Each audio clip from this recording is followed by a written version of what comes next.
Hey guys, tonight we're stepping into one of the strangest and most exciting ideas the universe has ever offered: time travel. You've probably thought about it before. Everyone has. Maybe it was when you made a mistake you wish you could take back. Maybe it was while looking at an old photo and thinking, what if I could just go back for a day? Or maybe you've wondered what lies ahead, 10 years, 100 years, 1,000. What if you could see it?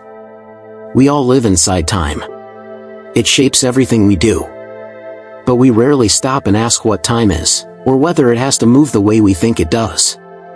That's what we're exploring tonight. But before you get comfortable, take a moment to like and subscribe to the video, but only if you really enjoy what I'm doing here.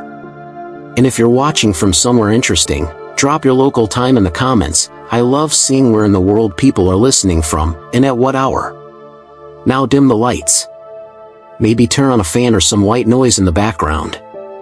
And let's begin. You're sitting in your room. Everything is quiet. But something feels off. There's this low, pulsing thought in your mind: something's out of place. You check your phone. It's 9:04 p.m. You look up. The sun is setting. Wait, what? You check your calendar. It's the same day, same date, same year. But the sky outside is doing something else entirely. And in that moment, a quiet question slips into your mind. What if time isn't as steady as we think? That's where we begin. Throughout history, humans have always felt time, personally, emotionally. But the idea of manipulating time, moving through it like space? That's different. That's newer. Ancient myths are full of time bending, not in physics, but in magic. Gods who stop time, heroes who sleep for 100 years, stories where a moment in one world equals a lifetime in another. But real scientific thinking about time travel? That's less than 150 years old. Once we started thinking about time like a dimension, everything changed. In classical Newtonian physics, time was like a straight arrow. Constant. Unchanging. The same for everyone. But then Einstein came along and messed everything up, in the best way possible. He showed that time is relative. It's not universal. It bends, it slows, it stretches. And once that door opened, the question went from can time travel exist, to why hasn't it already happened? The idea became less about fantasy, and more about how. How fast would we need to go? How much gravity would we need to bend? How would we survive it? That's what this whole journey is about. And to get where we're going, we need to understand the rules. Because time travel isn't just about jumping into a glowing machine with gears and levers. It's about understanding what time is. What it does. What it doesn't. And where it might let us go. Tonight, we'll go through the science, the paradoxes, the theories, and yeah, some fiction too, because honestly, that's where some of the best thinking starts. But don't worry. I'm not going to hit you with complex equations or unpronounceable jargon. We're going to keep it clear, calm, and a little weird, just the way we like it. You don't need to be a physicist to wonder about time. You just need to have lived. Because if you've ever wished to go back, or forward, then you already get it. And no, you're probably not going to survive this trip without your brain getting twisted a few times. But that's part of the fun. So, get cozy. We're starting from the beginning. Not of the universe, but of time itself. Let's go. Before we talk about traveling through time, we need to define what time actually is. It might sound like a simple question, but time is one of the most complex and debated concepts in both science and philosophy. At its most basic, time is the measurement of change. It allows us to place events in a sequence: before, during, after. Without time, we couldn't say what came first or what came next. For example, you boil water, then place an egg in it. You can't reverse that order and expect the same outcome. This sequence of events is only possible because of time's direction. In classical physics, time was long considered absolute and universal. Sir Isaac Newton believed that time flowed at a constant rate, unaffected by anything else. That meant time moved the same for everyone, everywhere in the universe. But this idea changed dramatically in the early 20th century. Albert Einstein, through his theory of relativity, showed that time is not fixed. It can stretch or compress depending on speed and gravity. We'll get into those effects in the next part, but the important takeaway here is that time is not as rigid as people once thought. Now let's shift from physics to how we experience time. Humans don't just measure time, we feel it. Our brains perceive time subjectively. When you're bored, time seems to crawl. When you're having fun, it flies by. Even though the clock ticks at the same rate, your experience of it can vary dramatically. This shows that time is both a physical and psychological concept. We also remember the past and imagine the future, but we only live in the present moment. This now is all we can directly experience, which gives time a strange quality. It's always moving, and we're always just trying to keep up with it. Another key property of time is its direction. You don't see broken glass reassemble or smoke returning to a cigarette. These one-way processes reflect what's called the arrow of time, the idea that time naturally flows in a single direction, from past to future. This arrow is closely tied to the second law of thermodynamics, which states that entropy, disorder, tends to increase over time. Some physicists question whether time is even real in the way we think. A few argue that time could be an illusion, a tool our brains use to make sense of change. Others believe time is fundamental to the universe. There's still no scientific consensus. Here's another perspective. Is time something that exists independently of matter and energy, or is it a property that emerges only when things move or change? In most modern physics models, time is not treated as something separate. Instead, it's part of a four-dimensional fabric known as space-time. You have three spatial dimensions: length, width, height, and one time dimension. Together, these form the coordinate system in which all physical events occur. In day-to-day life, we use clocks and calendars to structure our time. But these are just systems we created to keep things organized. Time itself continues with or without them. Think about this: if humans had never invented clocks or calendars, time would still pass. But we wouldn't be able to track or measure it the way we do now. That's why many scientists view time as a real but abstract dimension, something that exists, but only becomes meaningful when change happens. To summarize, time allows us to measure change and order events. Physically, it is affected by motion and gravity. Psychologically, it feels flexible. Philosophically, its true nature is still debated. In physics, it's part of the larger structure of space-time.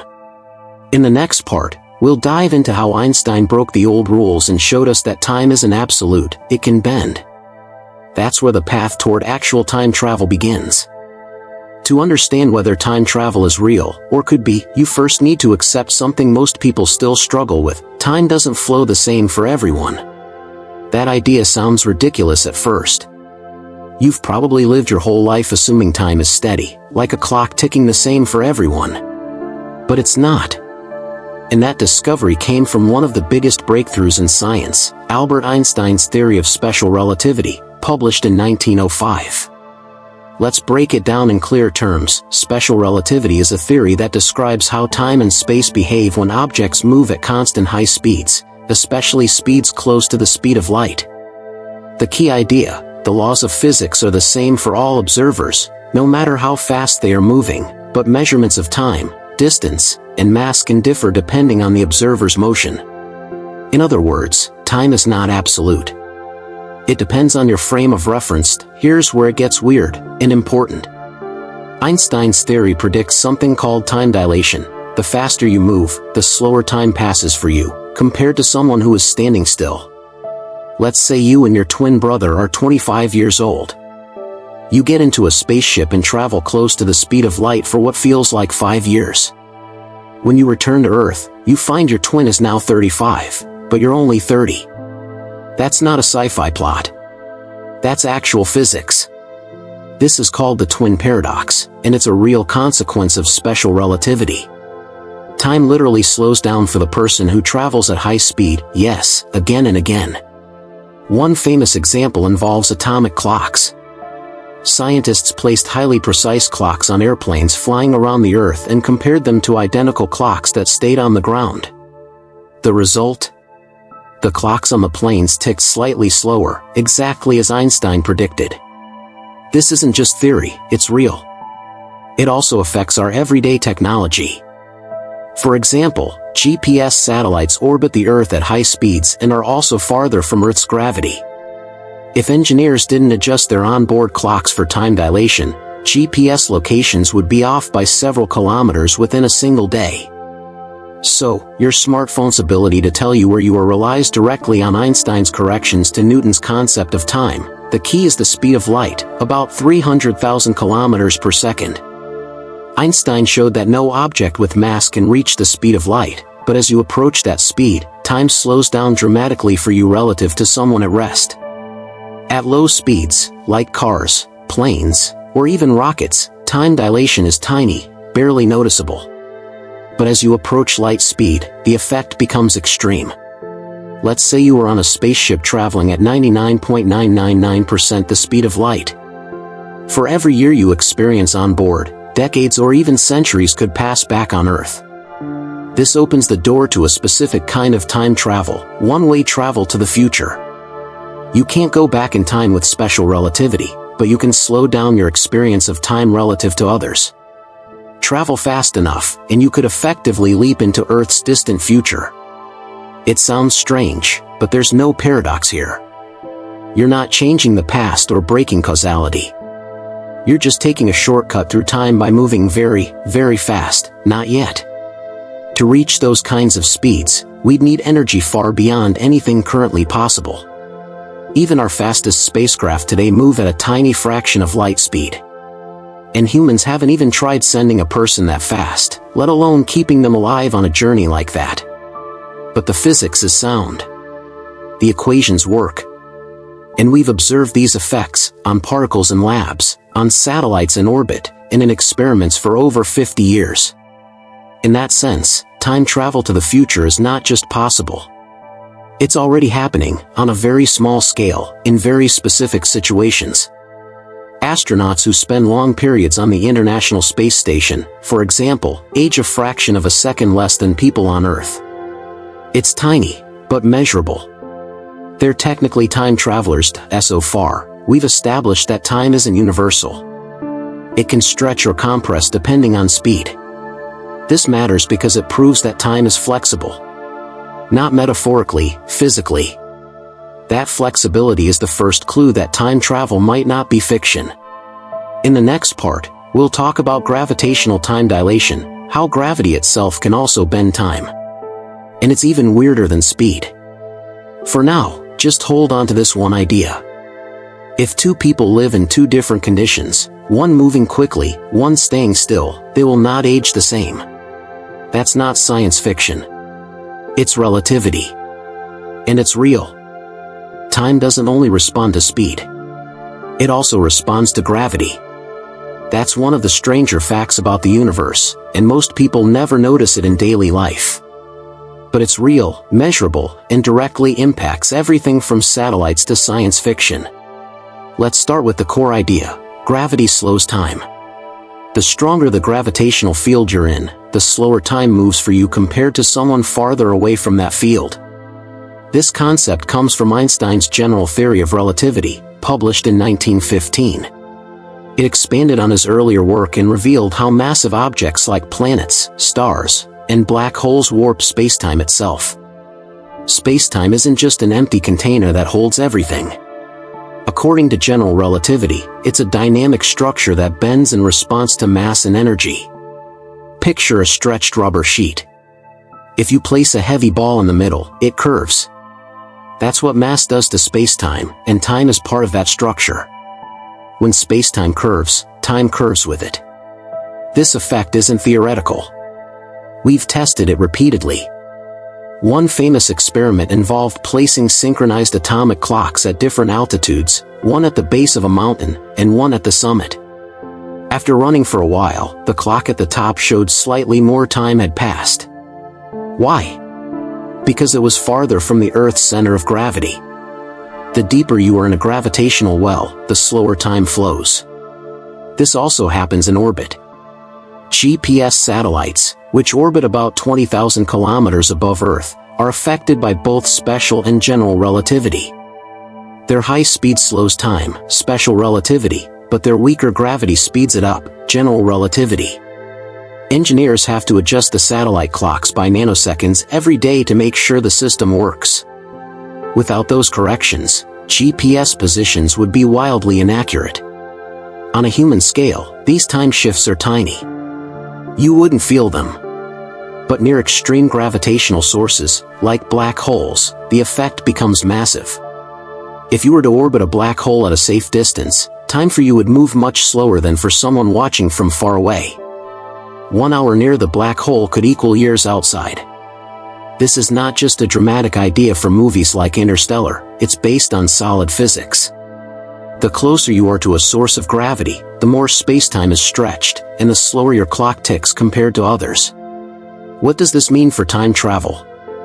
Just like with speed, gravity allows for one-way travel into the future.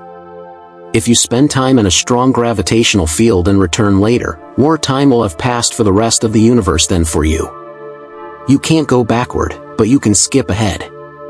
The deeper implication is that time is not fixed. It is tied directly to your environment. Time isn't the same on the surface of the Earth as it is on the International Space Station. It's not the same in New York as it is on Mount Everest. The differences are tiny, but they exist. This challenges the very idea that we all share the same now. According to relativity, simultaneity is relative.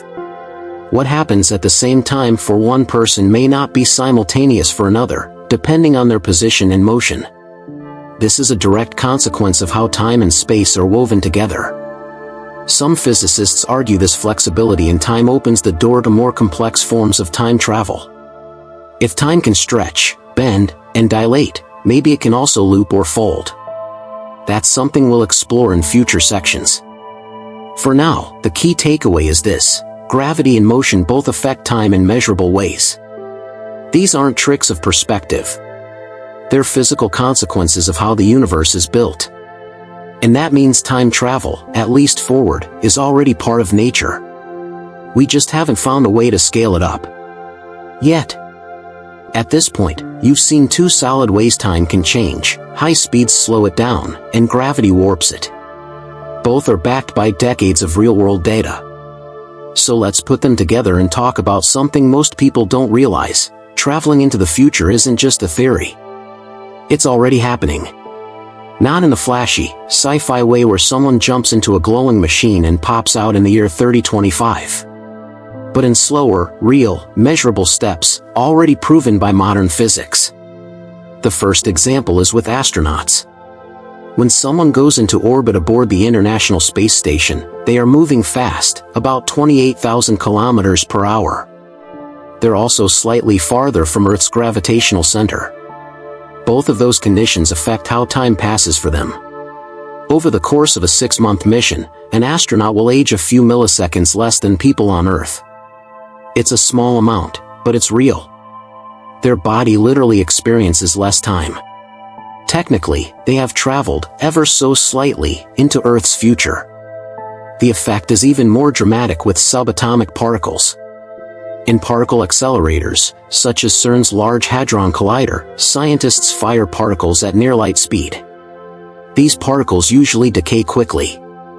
But when moving that fast, their decay slows down dramatically. From the particle's point of view, its lifetime stretches. To an outside observer, it appears to live longer than it should. That's time dilation in action. Now scale that up. Imagine a ship traveling at 99.99% the speed of light. Inside, the crew experiences a year-long journey. But by the time they return to Earth, maybe 100 years have passed. Everyone they knew is gone. Society has changed. They didn't go through a portal, they simply traveled really fast, and time bent around them. The same applies to gravity. If you stayed near a black hole, far enough to avoid destruction, but close enough to feel its extreme gravitational pull, your time would move slower. If you left after a few hours, you might return to find centuries have passed elsewhere. In both cases, the result is the same: you've skipped ahead in time. You didn't reverse it, or loop it, you just stepped over part of it. Is that time travel? Technically, yes. It's one way, but it's real. Science fiction often focuses on the idea of going backward, stopping mistakes, saving people, changing history. But the truth is, future travel is already part of our universe. It happens whenever time passes differently for different observers. The real challenge is making it practical. Right now, the energy needed to accelerate a human safely to near light speed is far beyond our reach. The technology doesn't exist. Neither does the shielding, the fuel, or the life support systems that would make it survivable. But from a physics standpoint, there's nothing stopping it. No laws broken. No paradoxes. Just limitations in engineering and scale. And that's an important distinction. Most of what we call time travel in fiction runs into logical problems. But this kind doesn't. It's just math. If you can go fast enough, or sit in a deep enough gravity well, you can move into someone else's future. It's not even that rare. Satellites do it. Spacecraft do it. Even your own feet do it. When you're standing, your head is farther from Earth's center than your feet. That means time is moving slightly faster at the top of your body than the bottom. The difference is insanely small, fractions of nanoseconds, but it's there. What all of this proves is simple: time isn't rigid. It's flexible. And that flexibility allows for travel, at least in one direction. So, if future travel is real, why does it still feel like science fiction? Because to most of us, time is personal. Emotional. We measure it in birthdays, memories, and what-ifs. Skipping ahead in time means losing what happens in between. The people, the moments, the events. That's a cost many wouldn't want to pay. And yet, from a pure physics perspective, time travel into the future is not just possible. It's already happening, slowly, quietly, invisibly. Every day, the universe reminds us that time is not absolute. And if we can find a way to control that difference on a larger scale, we might not just be travelers through time, we might be its architects. In the next part, we'll look at what happens if we try to go backward. That's where things start getting complicated. Let's say someone invents a time machine. It works. You can travel back in time. No tricks, no simulation, no alternate timelines. Real, physical backward time travel. So, naturally, you decide to test it. You go back a few decades. You find your grandfather before he ever met your grandmother. And then, for whatever reason, intentionally or by accident, you stop him from meeting her. Or worse, something happens that prevents him from having children at all. Now here's the problem: if your grandfather never had children, your parent was never born. And if your parent wasn't born, neither were you. But if you were never born, how could you go back and interfere in the first place? This is the grandfather paradox. It's one of the most well-known thought experiments in time travel theory, and it immediately creates a logical contradiction. If your actions in the past prevent your own existence, then you couldn't have taken those actions in the first place. And yet, if you didn't take those actions, nothing stops your grandfather from having children, which means you would be born and go back and cause the interference again. It becomes a loop that breaks itself. The paradox isn't just about grandparents. It applies to any event where changing the past erases the cause of the change itself. The logic collapses under its own weight. And that's one of the main reasons many physicists argue that traveling backward in time is either impossible, or, if it is possible, tightly constrained by some unknown mechanism that prevents paradoxes. This raises some interesting possibilities. One is that time travel to the past is simply forbidden by the laws of the universe. You can go forward, as we've seen, but there is a kind of built-in protection that blocks the reverse. Another possibility is that if you did travel into the past, you'd somehow be unable to change anything. Maybe events would correct themselves, or your influence would always lead to the same future you came from. Some physicists believe that any backward travel must be self-consistent. You can be part of the past, but you can't change the future that led you there. Think of it like this: if you went back and tried to stop your grandfather from having kids, something would always stop you. You'd slip, miss your chance, get delayed, or fail for some unrelated reason. Not because of magic, but because the universe doesn't allow contradictions. A third possibility is more extreme. Maybe changing the past is allowed, but doing so creates an entirely new timeline. In this view, when you interfere with the past, you don't erase your own timeline, you branch off into a parallel one. In your new world, your grandfather never had children, but in the original, he still did. You came from that original timeline, so your existence remains intact. But you're now stuck in a timeline where you were never born. This leads into the concept of a multiverse, which we'll explore later. But for now, it's important to understand why the grandfather paradox is more than just a story idea. It exposes a real problem in how time travel challenges cause and effect. In normal life, causes lead to effects in a single direction. You light a match, then fire appears. You press a key, then a sound is made. The entire structure of science and logic is built on that directionality. When time loops back and causes can interfere with themselves, that structure starts to break. Some physicists believe the universe has a built-in rule called causality protection, a principle that prevents any situation where cause and effect are flipped. In other words, even if backward time travel becomes mathematically possible, the universe might block it at the physical level, like a safety valve. That's not just speculation. In future sections, we'll talk about how general relativity does allow for certain solutions, like time loops, but quantum mechanics seems to reject them. That tension between the two fields is one reason why time travel is still unresolved in science. What's interesting is that many proposed time travel models don't explicitly violate the laws of physics, but they break the logic that those laws depend on. That's what makes the grandfather paradox such a powerful thought experiment. It doesn't need equations. It just shows how unstable the idea of backwards time travel can become. This kind of paradox shows why any future conversation about traveling to the past needs to be incredibly careful. It's not just about whether it's possible, it's about whether it can be done without breaking everything else along the way. Despite all the problems introduced by the grandfather paradox, physics hasn't completely ruled out the idea of traveling backward in time.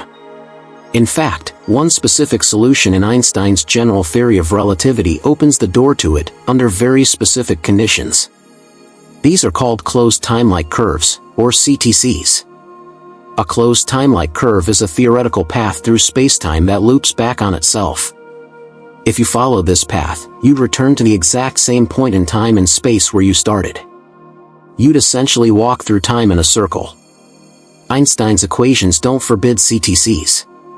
Under certain extreme conditions, usually involving immense gravity, rotation, or exotic configurations of matter, they become mathematically valid solutions. That doesn't mean they exist in the real world, but it does mean they're allowed within the framework of general relativity. One of the first scientists to explore this idea seriously was Kurt Gödel, the same Gödel known for his incompleteness theorems and logic. In 1949, he developed a solution to Einstein's equations that described a rotating universe. In Gödel's model, if you traveled far enough in the right direction, you could return to your own past. It was one of the first serious mathematical models to suggest time travel might be possible. Later, physicist Frank Tipler proposed something similar using a theoretical object now called a Tipler cylinder, a massive, infinitely long cylinder spinning at near light speed. According to calculations, if you flew around the cylinder in a specific trajectory, you could experience a closed time-like curve. The twist: the cylinder would need to be infinitely long and made of incredibly dense material. In other words, it's physically impossible to build, but interesting as a thought experiment. Another major figure in this space is Kip Thorne, a Nobel Prize-winning physicist. In the late 1980s and early 1990s, he explored whether wormholes could function as time machines. His team found that if you took one mouth of a wormhole and moved it at near light speed relative to the other, time dilation would occur between the two ends. If the wormhole remained stable, you could theoretically enter one side and exit the other in the past. The key word here is theoretically. All of these models require conditions that we don't currently know how to create: negative energy, infinite length, massive spinning objects, or stable wormholes. Some rely on forms of matter that might not exist, or configurations that would collapse instantly under real-world physics. But the math is solid. That's why closed time-like curves remain a serious topic of study in theoretical physics. They represent a door, probably locked, maybe permanently, but still technically part of the building. Of course, these curves create their own problems. The grandfather paradox returns immediately. If someone can loop back in time, what prevents them from interfering with their own past? And if such loops exist, how do they not destroy the logic of cause and effect? Some researchers have tried to get around this with the idea of self-consistency. According to this idea, events that take place on a closed time-like curve must be self-consistent. That means anything you do in the past must already be part of the history that led you to go back. There are no contradictions, just loops where everything fits. Imagine you travel back in time and drop a note on your own doorstep. Years later, you find that same note, and it leads you to invent time travel. Then you go back and drop the note. The loop has no beginning or end, but it remains logically consistent. While this doesn't solve every problem, it does offer a potential way to have time travel without paradox. It also raises deeper questions about free will and determinism. If you can't change anything in the past, are you just an actor following a script? In the real world, we haven't observed anything that looks like a closed time-like curve. No repeating timelines. No stable loops. But theoretical models keep the conversation alive. Some physicists even use these models to test ideas in quantum gravity, a field still trying to unify general relativity with quantum mechanics. What CTCs show us is that the laws of physics, at least in their current form, are more flexible than we thought. They don't outright ban time travel. They just make it extremely difficult, maybe impossible, to pull off. And even if CTCs are real, there's another issue to consider. If time travel were possible, where are all the time travelers? That's something Stephen Hawking asked directly, and we'll get to that in a future part. For now, it's enough to say that backward time travel isn't completely off the table. In fact, the universe might allow it under the right conditions. We just don't know if we'll ever have the tools, or the understanding, to find out. If backward time travel is even remotely possible, one of the most common ideas about how to do it involves wormholes. They've been a fixture in science fiction for decades, but the actual concept comes from physics. A wormhole, also known as an Einstein-Rosen bridge, is a theoretical tunnel through spacetime that could connect two distant points, either in space or time. The idea starts with Einstein's general theory of relativity, which shows that massive objects distort spacetime. Under certain conditions, spacetime could be curved in such a way that it connects distant regions, like a shortcut. Instead of traveling across vast space the long way, you'd pass through the wormhole and arrive instantly. Now here's where it gets relevant for time travel. If one mouth of a wormhole is stationary and the other is moved at relativistic speed, close to the speed of light, time would pass differently for each mouth due to time dilation. When the moving mouth is brought back to its original position, you now have two openings that are in different points in time, even though they are in the same place in space. In theory, that would allow someone to enter one end of the wormhole and exit the other at an earlier time. That sounds like a time machine. This concept isn't new. Kip Thorne and his colleagues explored this scenario in the 1980s. They took the mathematics of general relativity and applied it to hypothetical wormholes, showing how they could be turned into time machines, on paper, at least. But theory isn't the same as reality. To keep a wormhole stable, you'd need exotic matter, substances with negative energy density. This type of matter isn't known to exist in usable quantities, though quantum physics allows for the possibility of such energy on a tiny scale. Without exotic matter, wormholes would collapse the instant anything tried to pass through them. They'd be unstable. They'd close up or become infinitely narrow, tearing apart anything that entered. Another issue is causality. If wormholes allow for time travel, then you also get paradoxes. That triggers the same kinds of logical problems as the grandfather paradox and other violations of cause and effect. Some physicists believe that the laws of quantum mechanics would prevent these paradoxes by destroying any wormhole before it could be used this way. This is part of Stephen Hawking's chronology protection conjecture, which we'll explore later. Still, wormholes remain one of the most talked about theoretical tools for time travel, and for good reason. They don't require infinite cylinders or rotating universes. Just a shortcut between two regions of space-time. If you could create one, and if you could stabilize it, you'd have a tunnel that bypasses the usual flow of time. That would give you a kind of bridge, not just across galaxies, but across hours, days, or even centuries. What would that mean in practice? Let's say scientists built a wormhole in a lab. One mouth stays on Earth. The other is placed on a spaceship that travels at near light speed for a year and then returns. Because of time dilation, the ship has experienced 1 year, while 10 years passed on Earth. Now both mouths of the wormhole are back on Earth, but they're out of sync. One mouth leads to 2035, the other to 2026. Step through one, and you go to the past. Step through the other, and you return to the future. This version of time travel doesn't require you to exceed the speed of light. It works within the laws of relativity. The only major obstacles are technological: how to create a wormhole, how to keep it open, and how to survive the trip. Some scientists believe that even if we could build such a system, nature itself would block it. Quantum fluctuations might destabilize the wormhole the moment someone tries to use it for time travel. This would preserve causality and prevent paradoxes. Others argue that wormholes might exist naturally. Some theories suggest that microscopic wormholes could be forming and collapsing all the time at the quantum level. If we could detect or amplify one of these, maybe we could use it as a foundation for something bigger. So far, we've seen no evidence of naturally occurring wormholes. They remain theoretical. But that hasn't stopped researchers from studying them, especially as part of efforts to unify general relativity with quantum mechanics. Wormholes appear in many proposed models of quantum gravity and are closely tied to research in string theory and holographic principles. In summary, wormholes offer a mathematically plausible path to time travel, at least in one direction, maybe both. But turning that math into working technology would require breakthroughs we're nowhere close to achieving.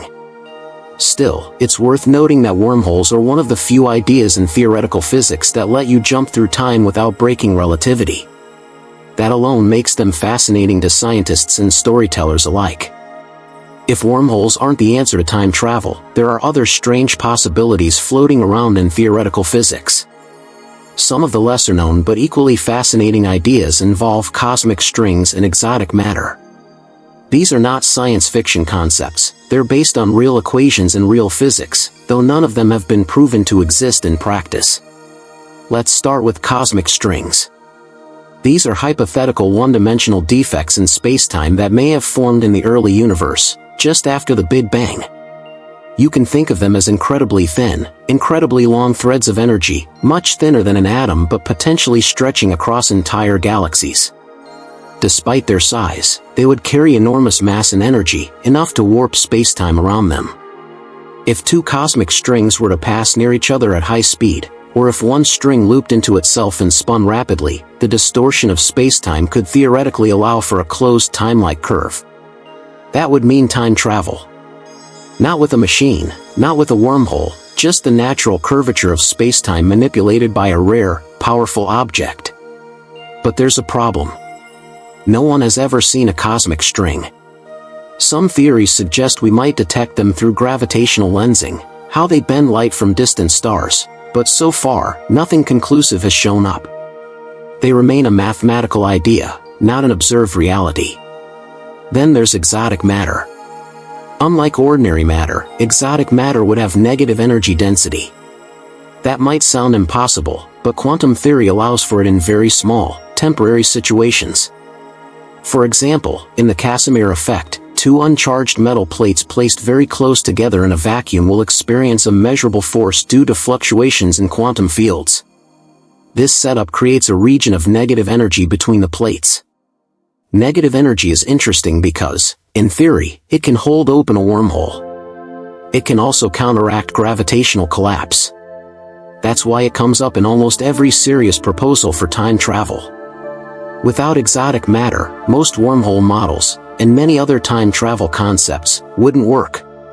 The problem is quantity and control. We don't know how to produce or store exotic matter in usable amounts. Even if we could, we don't know how to prevent it from destabilizing. It's also not clear whether quantum effects on this scale would hold up when applied to large, macroscopic systems like a wormhole or a time machine. Still, the fact that the laws of physics allow for negative energy, even under specific conditions, keeps the conversation open. Some researchers believe it might be possible to engineer negative energy using advanced quantum field techniques. Others think it's a dead end, or a sign that the theory is incomplete. A related concept is the idea of using extremely strong magnetic or electric fields to warp spacetime.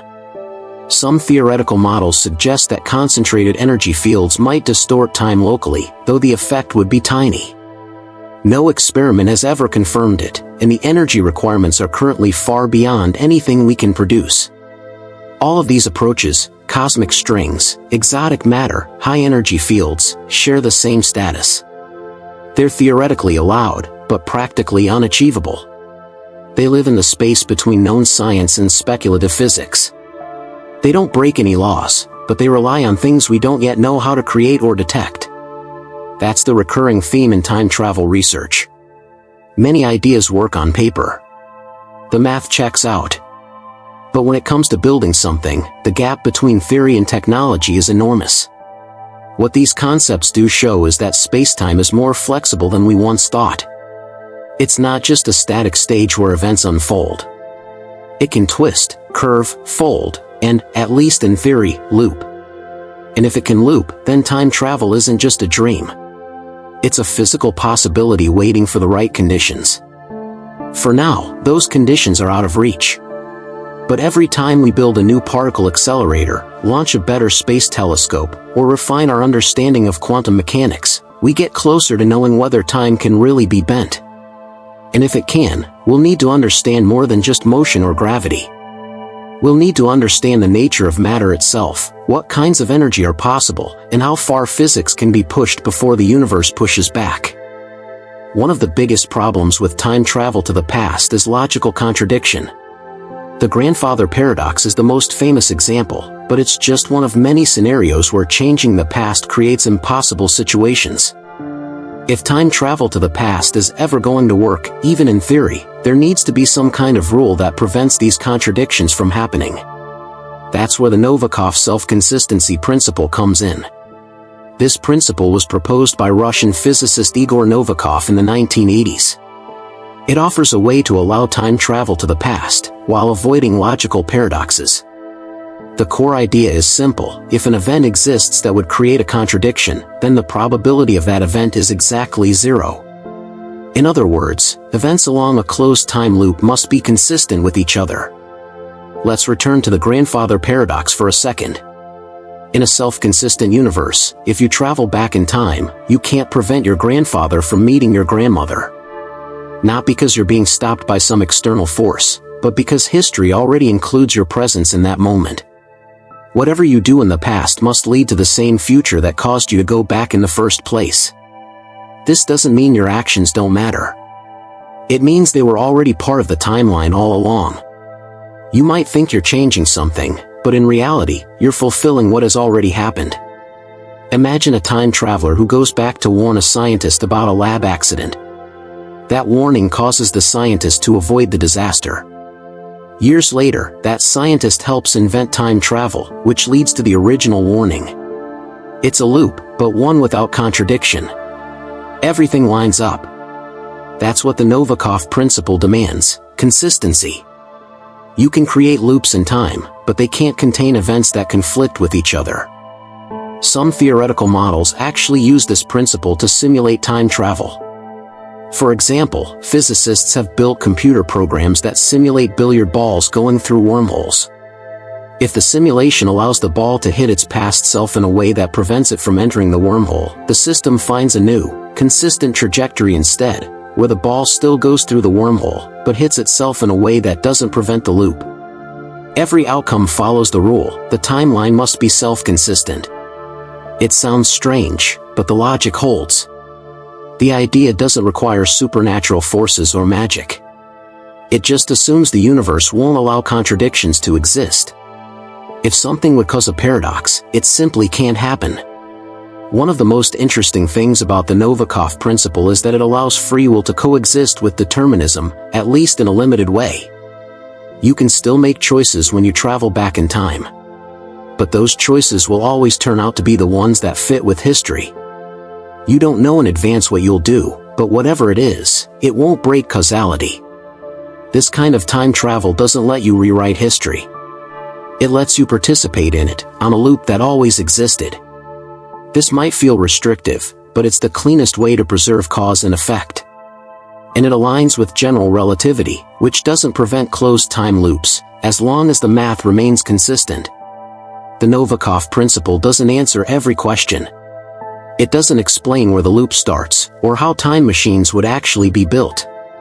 But it gives us a framework to discuss time travel without falling into paradox. And it raises another interesting possibility. What if the timeline is already full of these loops, and we just haven't recognized them? We'll explore that more in later parts, but the takeaway here is simple: time travel to the past may be possible, but only if the universe enforces strict consistency. You can't break history. You can only play your part in it. So far, most of the discussion about time travel has centered around general relativity. It's the theory that deals with gravity, space-time, and the large-scale structure of the universe. But there's another equally important framework in modern physics, quantum mechanics, and it operates in a completely different way. Quantum mechanics describes the behavior of particles at very small scales. Atoms, electrons, photons, these don't follow the same clean, predictable paths that planets or stars do. Instead, their behavior is described by probabilities. You don't know exactly where a particle is, only the chance that it might be somewhere. This introduces something relativity doesn't have: uncertainty. Now, what happens when you try to bring time travel into this quantum world? Let's start with a basic tension. Relativity is deterministic. That means if you know the starting conditions of a system, you can predict what will happen next. Time might bend or stretch, but it follows clear rules. Quantum mechanics, on the other hand, is probabilistic. The best you can do is calculate the likelihood of various outcomes. The system doesn't settle on a result until you observe it. This isn't just a limitation of technology, it's built into the nature of reality. So here's the problem: if time travel allows you to go back and interfere with past events, how does that fit with a system that relies on probability?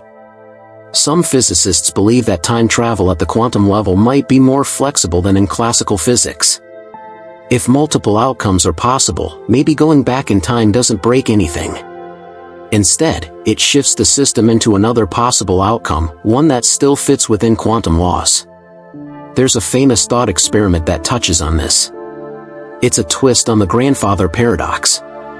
Imagine you send a particle back in time, and it interacts with its earlier self in a way that prevents it from being sent back. According to classical logic, this is a contradiction. But in quantum mechanics, one possible resolution is that the particle enters a superposition, a state where it's both sent and not sent, until an observation is made. In 2009, a group of researchers published a paper using quantum theory to model time travel. Their simulation showed that particles going back in time could interact with their past selves without creating paradoxes, as long as the results were consistent with quantum probabilities. In their model, reality finds a path that avoids contradiction, even in closed time loops. This supports the idea that time travel might be allowed, as long as it happens within the flexible boundaries of quantum mechanics. It doesn't mean anything is possible, but it means more is possible than classical physics might suggest. Another interesting implication of quantum mechanics is that events don't have fixed outcomes until they are observed. This raises the question: does traveling back in time to change something lock in a version of history that hadn't yet been decided? This leads to deeper questions about free will and measurement. If the past isn't fully settled until it's measured, is it possible to influence it? Or does our observation simply update what was always there? Quantum theory also introduces the concept of entanglement, where two particles become linked so that the state of one instantly affects the other, no matter how far apart they are. Some researchers have wondered if time could be entangled in a similar way. That is, events across different times might be connected in ways we don't yet understand. None of this proves that time travel is possible. But it does show that the quantum world is far stranger than the everyday world we're used to. And if time travel does exist, quantum mechanics might be the key to making it work without tearing logic apart. In many ways, the unpredictability of quantum physics is a feature, not a bug. It creates room for alternatives. It allows for loopholes. And in a system where outcomes aren't locked in, it might allow for time to behave differently under the right conditions. Physicists still debate whether quantum mechanics and general relativity can be fully unified. That's the goal of theories like quantum gravity, string theory, and loop quantum gravity. If that ever happens, we may find that time, as we know it, emerges from something even deeper. Until then, we have two competing views, one where time is curved but predictable, and another where time is flexible but uncertain. Somewhere in the space between those two ideas, the secret to time travel might be hiding. One of the most common ways to resolve time travel paradoxes is by leaving the timeline entirely. That's where the idea of the multiverse comes in, a set of parallel realities, each with its own version of events. If you change something in the past, maybe you don't rewrite your own history. Maybe you just create a new one. This idea has gained popularity thanks to science fiction, but it also has roots in real scientific theories, especially in quantum mechanics. One of the key models behind this concept is the many worlds interpretation, proposed by physicist Hugh Everett in 1957. According to this interpretation, every time a quantum event has multiple possible outcomes, the universe splits into separate branches, each one realizing one of those outcomes. In one version, the coin lands heads. In another, it's tails. Both outcomes exist, but in different universes. Now apply that to time travel. Suppose you go back in time and make a change, maybe something small, like taking a different route to work. Or something big, like warning someone about a disaster. In the many worlds framework, your actions create a new branch of reality. The original timeline remains unchanged. You just shift into a parallel one where events unfold differently. This avoids paradoxes because you're not altering your own past. You're stepping into a different version of it. Your grandfather still has children in the original timeline, but in the new one, he doesn't. Both versions continue, but you've moved between them. Some scientists have explored this idea using mathematics, and it's consistent with certain interpretations of quantum field theory. However, there's currently no direct evidence for parallel universes. They're a logical extension of certain theories, but unconfirmed. Still, the multiverse helps explain how time travel might work without collapsing causality. It also allows for free will. In a single timeline, every action is predetermined or self-consistent. In a multiverse, every choice creates a new path. You're not stuck repeating what already happened, you're exploring what could have happened. There are other models of the multiverse, too. Some come from cosmology, suggesting that inflation after the Big Bang could have created countless isolated bubble universes. Others come from string theory, which allows for many possible configurations of physical laws across different dimensions. In these models, time may behave differently in different universes. Some could have reverse time arrows. Others could have different rates of expansion. It's possible that in some parallel realities, time travel is common, or even trivial. But there's no way to test that unless we find a method to move between universes. That brings us back to the key issue: even if parallel timelines exist, we don't know how to access them. Time travel through the multiverse remains theoretical. We have no technology or experiment that can demonstrate it. It's a solution on paper, but not yet in practice. Still, it's useful. It shows that contradictions might not be an issue if we stop assuming that there's only one timeline. It also fits with some interpretations of black holes, where information might escape into other universes rather than being destroyed. The multiverse idea has critics. Some argue that it violates Occam's razor by multiplying worlds unnecessarily. Others say it's unscientific because it can't be tested or falsified. But supporters argue that the math works, and that quantum mechanics, as we currently understand it, might demand this kind of branching structure. For time travel, the multiverse provides an elegant workaround. You don't destroy causality. You just shift it. If this is true, then time machines wouldn't be erasers, they'd be forks. Every trip into the past would create another version of reality, while the original continues undisturbed. You could go back, make a change, and still return home, though maybe not to the version of home you left. It also means that any time traveler who showed up here might not be from our timeline at all. They could be visitors from a version of reality that branched off long ago. For now, the multiverse remains a compelling theory with no solid proof. But it gives us one of the most complete answers to the paradox problem. Time travel might be possible, not by changing our past, but by choosing which version of reality we experience next. Even before science had a working theory of time travel, fiction was already exploring it. The idea of moving through time, forward or backward, has fascinated writers, filmmakers, and audiences for well over a century. And while the science in these stories is often loose or entirely made up, the creativity behind them has shaped how we think about time travel in the real world. The first major example comes from H.G. Wells. In 1895, he published The Time Machine, a short novel that introduced the term and the concept in a form that would influence everything that came after. His time traveler didn't use magic or dreams, he used a machine. It had levers, a seat, and a system for navigating time like space. Wells wasn't describing real physics, but he created a foundation for thinking about time travel as something you could engineer. Since then, time travel has been used in almost every genre: sci-fi, romance, comedy, horror. And with every new interpretation, new questions have been raised. Can you change the past? Do you create a new timeline? Does the future already exist, or is it still unwritten? One of the most famous movie examples is Back to the Future. In that story, the main character travels to the past and accidentally interferes with his parents' meeting. This triggers the classic grandfather paradox: if they don't meet, he won't be born. The film treats time as flexible and allows the timeline to be altered, creating ripple effects. While the logic is shaky by scientific standards, the story helped popularize the idea that time can be rewritten. Other stories take a darker view. In The Terminator, machines from the future are sent back to change key events in the past, sparking a war across time. The story operates under the idea that altering the past creates branching realities or alternate futures.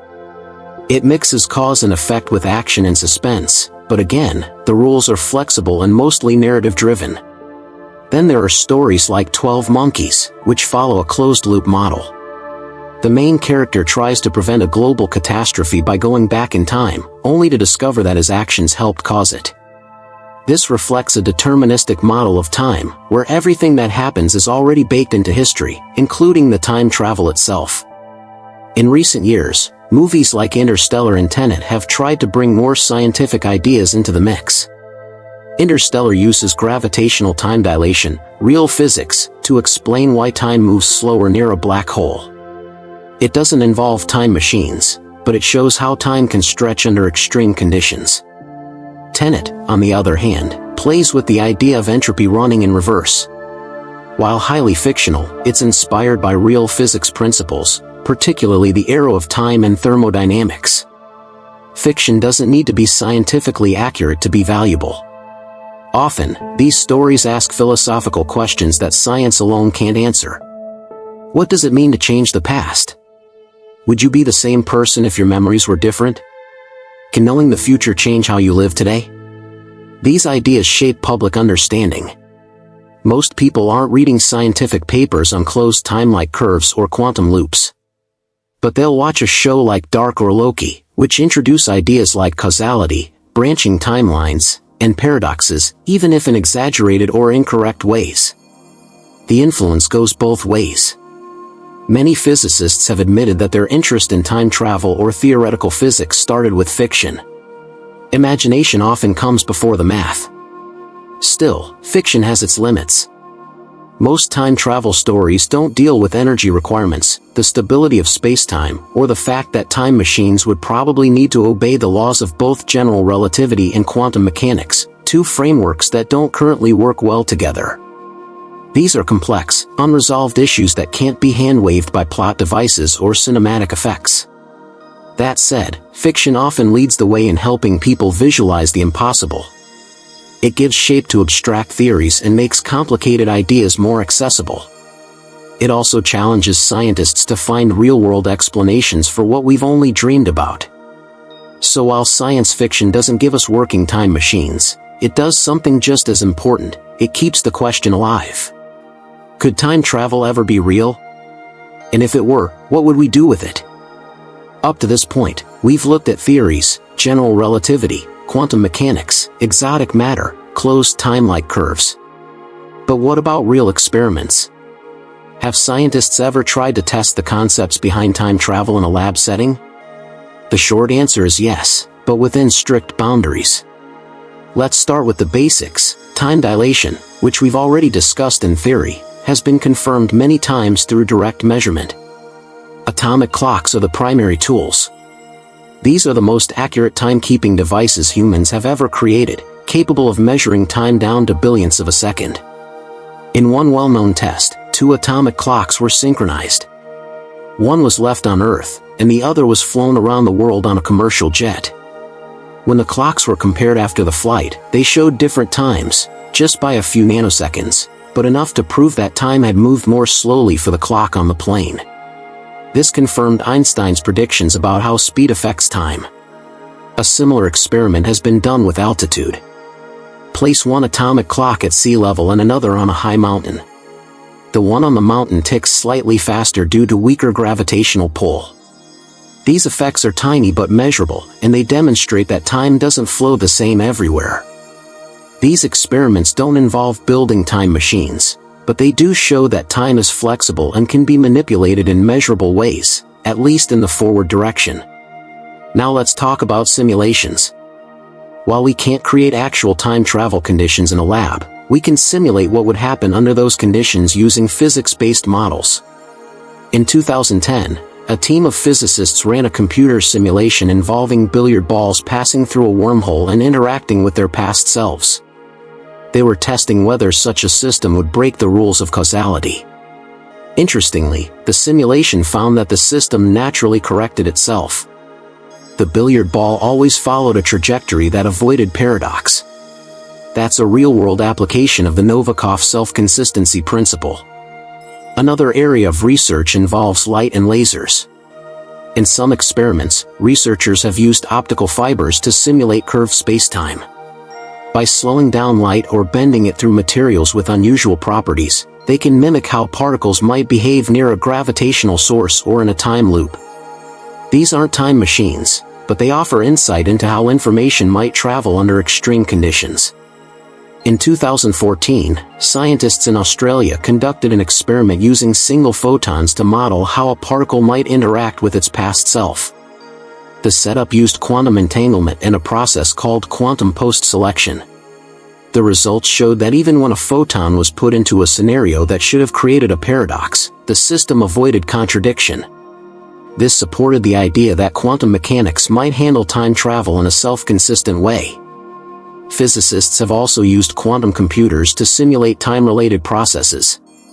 These machines can model interactions between particles with high precision and are ideal for testing theories that involve multiple, branching outcomes, like what might happen if you could go back and alter a single event. Of course, none of these experiments demonstrate actual backward time travel. But they do show that the physical laws we know today don't always forbid time loops. In the controlled environment of simulations and quantum systems, time behaves in strange, flexible ways. These control tests are important because they allow scientists to explore the boundaries of what's theoretically possible. There's also research into closed time-like curves in quantum systems. Some theoretical studies use mathematical models to describe how particles could exist in these loops without breaking causality. These papers are dense and technical, but they push the boundaries of what we understand about time. Then there are speculative proposals for future experiments. One idea is to use highly advanced particle accelerators to generate conditions extreme enough to bend spacetime. Another is to use laser-induced vacuum fluctuations to simulate environments with negative energy density, which might lead to the creation of artificial wormholes, or at least test the math behind them. Some of these experiments sound futuristic, and they are. They require technology we don't yet have. But they show that physicists are trying to move beyond theory. The goal isn't just to imagine time travel, but to test whether the universe allows it, under any circumstances. In that sense, real-world research has already validated the first steps. Time is relative. It can stretch and bend. That's not fiction. It's measurable. The next step is to see whether we can take that flexibility and push it far enough to create loops, shortcuts, or controlled jumps, without breaking the rules that keep the universe stable. If time travel is possible, even in theory, there's one big question that refuses to go away. Why haven't we seen evidence of it? No time machines, no people appearing from the future, no repeating events. You'd expect at least one clear anomaly by now, if backward time travel could really happen. That's part of what motivated Stephen Hawking to propose something called the chronology protection conjecture. In simple terms, it suggests that the laws of physics prevent time travel to the past in any real or usable way. Not because it's mathematically impossible, but because the universe actively blocks it before it can happen. Hawking's argument was built on what we already know from general relativity and quantum mechanics. General relativity allows for some solutions that involve closed time-like curves, essentially time loops. These appear in models involving rotating universes, wormholes, and other extreme conditions. But when you bring in quantum effects, like energy fluctuations, those loops tend to break down. The idea is that even if you could create a time loop on paper, the moment you tried to use it in reality, quantum forces would destabilize it. Radiation would build up, spacetime would become unstable, and the entire system would collapse. In that sense, the universe enforces a kind of built-in defense mechanism against timeline corruption. One example often used is the idea of using a wormhole as a time machine. The math might allow it, but if you tried to send something through it to the past, feedback loops of radiation would pile up inside the wormhole. These loops would grow stronger and more chaotic until they destroyed the wormhole entirely. This feedback is sometimes compared to pointing a video camera at a screen displaying the camera's feed, an infinite loop that quickly becomes overwhelming. Hawking's conjecture isn't a proven law of nature. It's a hypothesis, an educated guess based on how the universe behaves under extreme conditions. But it's supported by the fact that no one has ever observed a time traveler, or any phenomenon that clearly violates causality. He even joked about it. In 2009, Hawking hosted a party for time travelers. He printed the invitations after the party took place. No one came. His point wasn't just humor, it was a demonstration. If future time travelers existed, and if they could access this moment, they should have appeared. But they didn't. Of course, there are counterarguments. Maybe time travel only becomes possible at the moment the first machine is created, so no one could travel to times before that. Or maybe time travel is possible, but it requires conditions that are incredibly rare, fragile, or dangerous to create. Or maybe time travelers are here, but we don't notice them, or they deliberately avoid detection. Still, the chronology protection conjecture remains a useful idea. It frames time travel not as something the laws of physics ignore, but something they might actively prevent. It gives a reason for the silence. There's also a deeper implication. If time travel to the past were allowed, causality, the relationship between cause and effect, would become unreliable. You couldn't be sure whether an event caused another event, or whether something from the future interfered. Science, logic, and memory would all become unstable. That kind of universe would be very different from the one we observe. The stability we see in nature, the consistent flow of events from past to present, suggests that if time travel is possible, it must be very tightly controlled, or hidden. Hawking's proposal is often seen as conservative, a way of saying let's protect the timeline. But it's also grounded in practical thinking. Even if the equations allow time travel, if the physical conditions needed to make it work collapse the moment they're formed, then the universe is essentially saying no. And if that's true, then we may live in a universe that permits imagination but limits action. One where you can write equations for a time machine, but never build one. One where the story exists, but the machine stays on the page. The concept of causality is one of the foundations of everything we know, both in science and in daily life. It's the idea that one event leads to another. Cause, then effect. Push a cup, it falls. Say something, someone responds. Every action leads to a result, and the order matters. Time travel, especially travel to the past, challenges that structure directly. If someone can go back in time and change something, then the cause could come after the effect. That's not just strange, it's logically dangerous.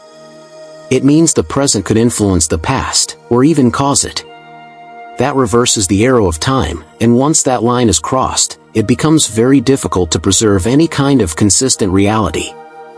Physicists often say that causality is more than just a useful principle, it's what makes science possible. If experiments didn't produce repeatable outcomes, if cause and effect could flip randomly, then testing and verifying anything would be impossible. You'd never know what was real or what triggered it. This is why most time travel paradoxes boil down to causality. Change something in the past, and the present may unravel. And if the present unravels, how could the change have occurred in the first place? The grandfather paradox is just one version. Imagine a scientist who sends information back in time to warn their younger self about an experiment that will go wrong. That warning prevents the experiment from being conducted. So where did the warning come from? The cause, the original failure, no longer exists. But without it, the message would never have been sent. Another classic example is the information paradox. Let's say someone writes down the instructions for building a time machine, then travels to the past and gives those instructions to a younger version of themselves. That person grows up, builds the machine, and repeats the process. Where did the information come from originally? It appears to exist in a loop with no origin. No one ever actually invented the time machine, it just appeared in the timeline because of itself. This isn't just a story device. It's a real challenge to logic and physics. That's why causality matters so much in discussions about time travel. If time can be looped, bent, or reversed, then we need rules to make sure events still make sense. Otherwise, the entire structure of reality could collapse under contradiction. Some physicists believe causality is an absolute rule of the universe. It can't be broken, ever. Even if time travel were technically possible, some unknown mechanism would prevent any action that violated cause and effect. That's one reason why theories like the Novikov self-consistency principle exist. They try to build causality protection into the system from the start. Others think that causality might be local rather than global. In this view, cause and effect still apply, but only within a single timeline or universe. If you move into a different timeline, like in the many worlds interpretation, you might escape the restrictions. You can change things in the new reality, because you didn't come from there. Your original timeline remains intact, and the new one has its own causal chain. Still, even that model raises hard questions. Can different timelines interact? Can information pass between them? If so, what's the limit? And if causality can be broken even once, how does that affect everything else? In modern physics, causality is baked into the math. Most equations assume that time moves forward and that earlier states determine later ones. Reverse that, and you get mathematical chaos. Predictability falls apart. In quantum mechanics, things are a little messier. Some interpretations suggest that measurement plays a role in determining outcomes, and there are experiments involving entangled particles where effects appear to happen instantly across space. But even then, causality holds, No information travels faster than light, and no outcome appears to affect its own cause. This is part of why time travel, if it ever becomes real, will probably require new physics. Not just new materials or new machines, but a deeper understanding of what causality really is. Is it just a pattern? A side effect of entropy? A built-in feature of spacetime? Or something else entirely? Until we answer that, time travel to the past will remain an unsolved problem. Because without a stable chain of cause and effect, reality stops making sense. And science, which depends on that chain, loses its foundation. Time travel doesn't always require a machine. In fact, the most common form of it happens entirely in your mind. Every day, people revisit the past through memory. They project themselves into the future through imagination, planning, and worry. This kind of mental time travel is so ordinary that we barely notice it, but it's a fundamental part of human consciousness, and it may be the reason we even think about physical time travel in the first place. Cognitive scientists refer to this as mental time travel, a term for the brain's ability to mentally project the self backward in time to relive past experiences, or forward in time to anticipate future events. It's what allows you to remember where you left your keys, rehearse a conversation before it happens, or relive a childhood moment with vivid clarity.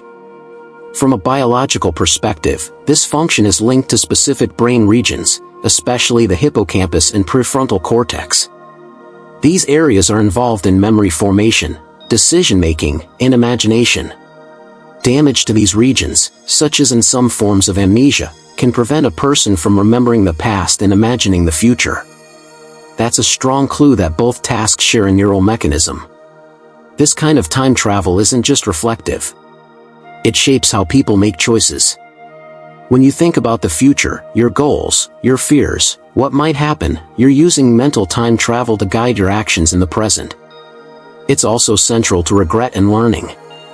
You revisit mistakes, mentally tweak your actions, and imagine better outcomes. In this sense, the mind is constantly moving through time. You're rarely fully in the present. You're always looping between what was and what might be.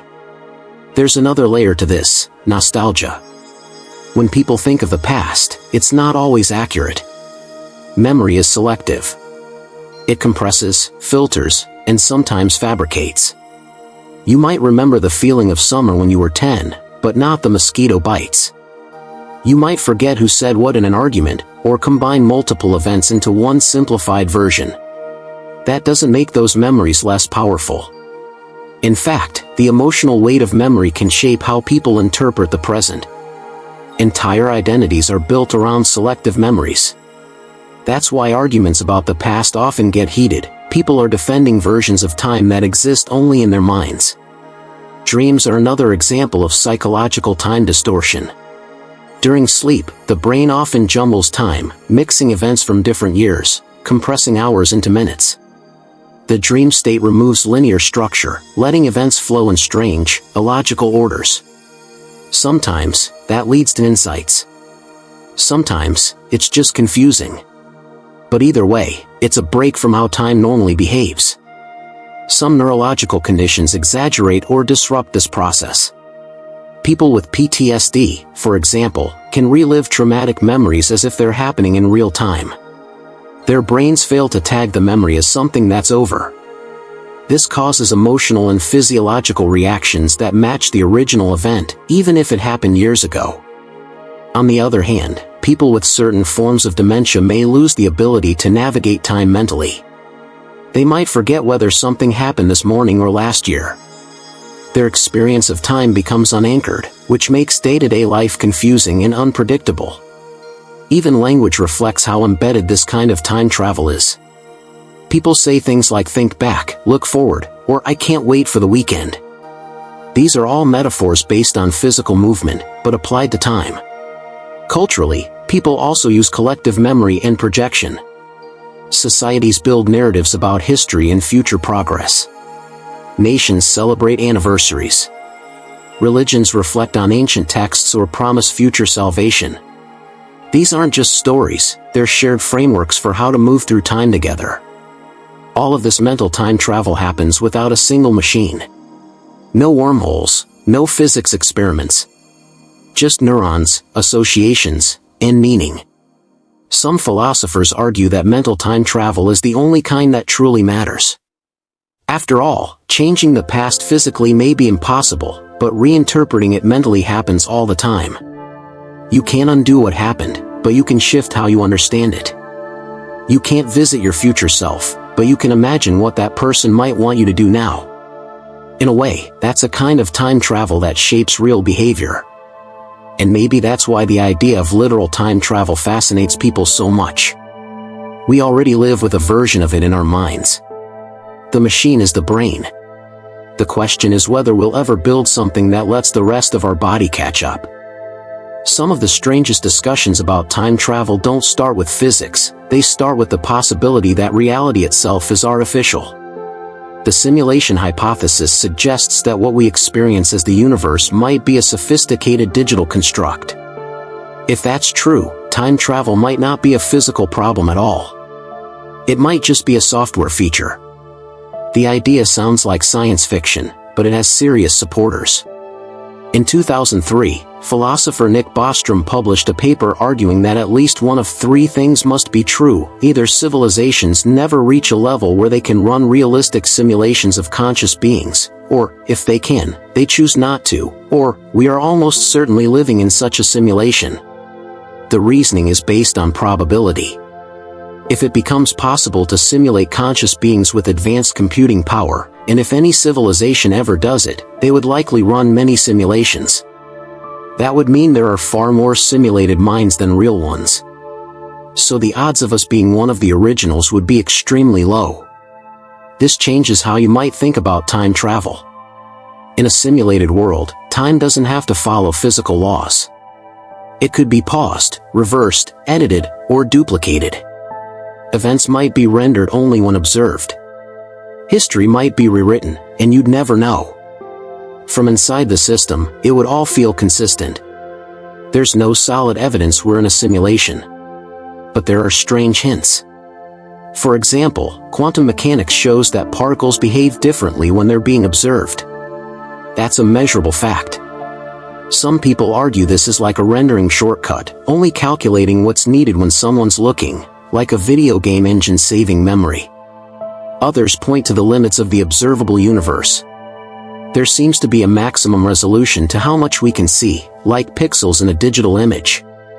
At small enough scales, the universe becomes noisy and uncertain, not smooth and continuous. Some take this as a hint that there might be an underlying grid, like code.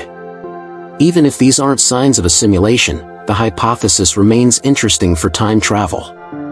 If we're in a digital system, then perhaps the rules of time could be bypassed or altered, just like editing a file. In that case, time travel wouldn't require bending space-time or manipulating wormholes. It would require access. Admin privileges. Whoever runs the system could, in theory, reset things, move entities backward or forward in the timeline, or copy entire states and paste them elsewhere. This idea has a few unsettling implications. For example, what if déjà vu is a glitch? What if dreams are cached data? What if time loops or strange coincidences are errors in the system's logic? More realistically, the simulation idea reframes our relationship with physics. Instead of asking, what do the laws of nature allow, we'd be asking, what does the system permit us to see? That leads to deeper philosophical questions. If time can be rewritten from the outside, is our experience of free will just an illusion? Do we really make choices, or are we following a script written by something, or someone else? Simulation theory doesn't offer many answers, but it opens space for unusual possibilities. It also forces scientists and philosophers to question assumptions. If we're trying to build time machines in a universe that isn't real in the way we think, are we even asking the right questions? To be clear, most physicists don't rely on simulation theory in serious time travel research. It's too speculative, and it doesn't lead to testable predictions. But it's still part of the broader conversation, especially when the limits of known physics start to blur.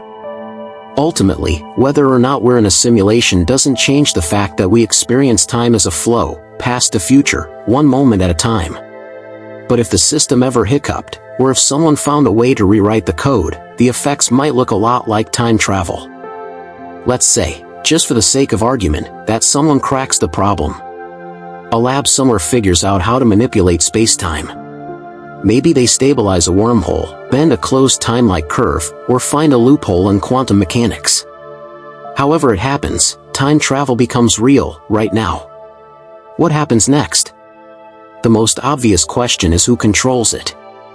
Time travel, even in a limited form, would be one of the most powerful technologies ever invented. If used carelessly, it could disrupt politics, science, economics, and culture. If used maliciously, it could be catastrophic. Imagine a government gains access to it. They could revisit their own past, manipulate events, or even gain knowledge of the future before it unfolds. Historical intelligence becomes a weapon. Failed military campaigns are corrected. Political rivals disappear before they rise. The balance of global power tilts overnight, not from warfare or diplomacy, but from control over the timeline. Now imagine it's not a government but a private company. Maybe someone patents the first working time device.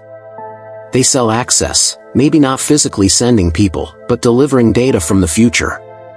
Think of the financial impact alone. Stock markets, sports betting, insider trading on a scale that makes today's scandals look quaint. A single piece of future knowledge could be worth billions. Even in the best-case scenario, where time travel is regulated, you'd need a framework of rules instantly. Who gets access? How far back or forward can someone go? Can they observe only, or interact? What if they change something? Would we even know? There's also the problem of timeline pollution. Suppose someone travels back to 1980 and introduces a new technology early. What ripple effects does that create? How many lives change course because of one device arriving before its time? And if those effects prevent the time machine from being invented later, do we get a paradox? Or a split timeline? This raises an ethical question: should time travel even be used? Most technologies are neutral. A knife can prepare food or harm someone. But time travel is different. By its nature, it alters causality. Every use carries unpredictable consequences. Now consider the social effects. What if ordinary people could revisit the past? Maybe to reconnect with someone they lost. Or to fix a mistake. The temptation would be massive. But how do you handle the psychological fallout? What happens if you change the past and don't like the new version of your life? Can you undo it? Can you go back again? It's easy to imagine a world where time travel becomes an addiction. People stuck in loops, tweaking their lives, chasing better outcomes that never quite satisfy. Think of the way some people obsess over social media now, but applied to their own personal timelines. Then there's tourism. Historical events turned into experiences. Want to watch the moon landing live? See the dinosaurs? Visit ancient Rome? With time travel, history becomes a destination. But again, how do you stop visitors from interfering? Even small interactions could shift the timeline. And what about responsibility? If a time traveler causes a disaster, accidentally or on purpose, who's accountable? Is it the person who made the change, or the people who allowed the travel in the first place? Legal systems would need to change. Insurance would need to change. Language would need new tenses to explain what happened, what could have happened, and what used to happen but no longer does. Religions might split over the meaning of a changeable past. Historians would lose the certainty that any fact is fixed. Reality becomes fluid, and everything becomes negotiable. It's possible that the mere discovery of time travel, before anyone even uses it, would be enough to destabilize society. People might panic. Others might worship it. Some would see it as the beginning of a new era. Others would fear the end of history itself. All of this assumes the technology even works reliably. What if it doesn't? What if it's unstable? One glitch, and someone ends up in a different century, or erases themselves entirely. The most responsible outcome would be to invent time travel and never use it. Lock it away. Study it from a distance. But that's not how people usually behave with powerful tools. The more likely scenario is that someone would use it, and the consequences would follow. So while the science of time travel is complex, the politics, ethics, and risks might be even more difficult. In some ways, those are the real barriers, not equations, but judgment. And that leads to the final question: even if we can travel through time, should we? With all the paradoxes, technical hurdles, and unanswered questions, you might wonder, why do people care so much about time travel in the first place? Because the appeal isn't really about physics. It's about regret, curiosity, control. Time travel represents something deeply personal and emotional, the chance to fix mistakes, relive moments, or see what comes next. It's a reflection of how humans relate to the past and the future, and how little power we feel over either. We all have moments we wish we could change. A decision made too quickly. A word spoken too harshly. A chance we didn't take. Time travel promises an escape from that powerlessness. It says, what if it's not too late? That idea alone is enough to hook almost anyone. At the same time, we're fascinated by the future. Not just flying cars or space colonies, but the feeling of stepping into the unknown. What will the world look like in 100 years? Who will remember us? What problems will be solved or created? Time travel also plays into something deeper: identity. Our sense of who we are is built on memory and expectation. Change the past, and you change your story. Visit the future, and you see where that story leads. No other concept gives us such a direct connection between imagination and reality. That's why time travel shows up everywhere, from ancient myths about prophets and fate, to modern movies about timelines and paradoxes. Every culture has wrestled with time. Not just what it is, but what it means. In some ways, time travel is just another form of storytelling. It lets us ask questions we can't answer with science alone. What makes a life meaningful? Would we still be ourselves if we had lived differently? Does knowing the future take away its value, or add to it? Even the scientific side of time travel is rooted in wonder. Einstein didn't just study clocks and light beams. He thought about trains and twins, and what would happen if you could ride a beam of light. The biggest breakthroughs in physics often start with simple, almost childlike questions. There's also something comforting in the idea that time isn't fixed. If time can bend, stretch, or loop, then maybe we're not as trapped by it as we think. Maybe the hardest moments in our lives aren't permanent. Maybe the best moments aren't truly gone. That hope, however irrational, is powerful. It's also worth noting that most time travel stories don't end with someone escaping the consequences of their actions. In fact, the opposite is usually true. The message is often, you can't outrun time. Even if you could go back, you'd still be you, with the same flaws, the same blind spots, the same patterns. Time travel doesn't erase responsibility. It magnifies it. So maybe the reason people love time travel isn't because they think it will save them. It's because it helps them understand what really matters, the moments we can control, right now, in the present. And that's the biggest irony of all. While we spend so much time dreaming about traveling to the past or the future, the most important part of time is always the same. It's this one. The one you're in right now. You've made it. 20 parts, countless theories, thought experiments, paradoxes, and possibilities, yet here we are, back in the present. Still wondering. Still unsure. But maybe that's the point. Because time travel, at its core, isn't really about machines or wormholes. It's about how we think. How we reflect. How we imagine the impossible in order to understand what's right in front of us. You might have started this journey with the hope of answers, clear ones. A way to travel back and fix something. A way to leap forward and skip the waiting. Instead, what you've gotten is a deeper understanding of why time is so strange, and why we're so drawn to it. The future might hold new discoveries. New physics. New tools. But for now, we live in the timeline we've got. And maybe that's not such a bad thing.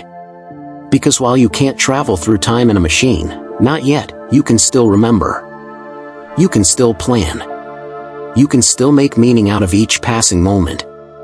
And in that way, you're already a time traveler. Just one moving forward at the same speed as everyone else. So as we wrap up tonight, breathe a little slower. Let your thoughts settle. Let your body rest. The past isn't coming back. The future isn't here yet. But this moment, quiet, still, and yours, is all the time you need right now. Thanks for exploring with me. And if your mind drifts off to strange ideas while you sleep, just let it. That's how all great journeys begin.